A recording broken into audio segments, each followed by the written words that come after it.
So in this section, to understand the Linux kernel. To understand Linux kernel, we'll switch to the image for Android system architecture available on wikimedia.org website. Here you can see that as far as your Android operating system is concerned, at the very bottom level, the first layer belongs to your Linux kernel, and Linux kernel is a collection of your device drivers, network drivers, file system drivers and system calls. So you can see that you have display driver, camera driver, Bluetooth driver, memory driver, and there are many other network drivers like Wi-Fi driver are installed. Now this is the section of Linux kernel which is available in Android operating systems. To understand how a real Linux kernel looks like, we can move to the website kernel.org. This kernel.org is a Linux kernel archive which maintains all the available Linux kernels. The latest stable kernel is 4.9.7.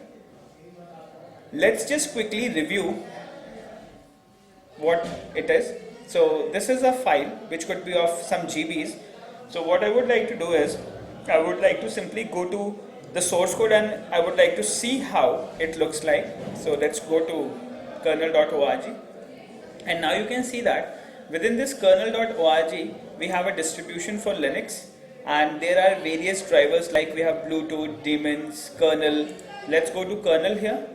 Within kernel you can see that we have individual different versions. So let's go to v4.x, and now within this you can see that we have some stable reviews, some change logs which have been done on that kernel, and there are some information.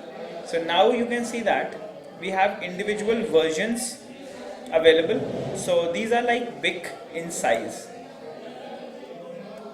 Let's say you can see that there is a version 4.1.8 XZ which is like around 79 MB or something. Okay, so let's just download one such kernel so that we can have a little more understanding how it looks like. So we are going to quickly review the Linux kernel in the next section of this demo. Now our Linux kernel has been downloaded. Let's explore the Linux kernel. We're going to keep a copy of the Linux kernel in our ethical hacking intermediate directory. Let's paste it here. Now what we'll do, we'll extract using WinRAR. Then we are going to understand the Linux kernel. Once we understand the Linux kernel, you will get to know more about how Linux manages its drivers, network drivers, file system drivers, and what all other files and folders are available within your Linux kernel. Now, once we have extracted our Linux kernel, let's go to the directory of Linux kernel, and within this Linux kernel, we are going to understand what exactly it contains. So what you have is, you can see that you have architecture section, you have the block section, cryptography section, drivers section, firmware, file system, your initialization, inter-process communication, kernel information, C libraries which are required to run these codes. So a lot of things are available here. So within the kernel section you can see that you have the kernel system for your configurations, debugging, events, live patching, power, printing, and there are many other things like scheduling, timing, tracing. All these codes are also available for your kernel. Now let me just come out of this kernel, and within this kernel there is other section known as drivers.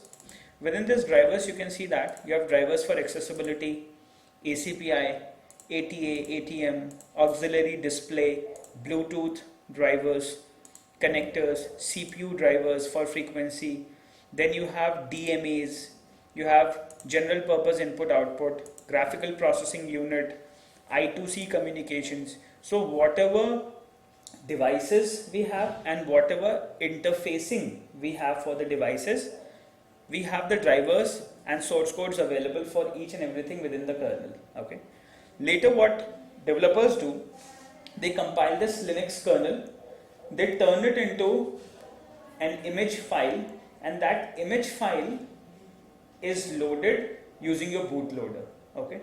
So bootloader loads your kernel, the kernel is extracted in the real time, the binary files are extracted in the real time, the binary files execute CPU takes every individual instruction from the kernel and execute it line by line.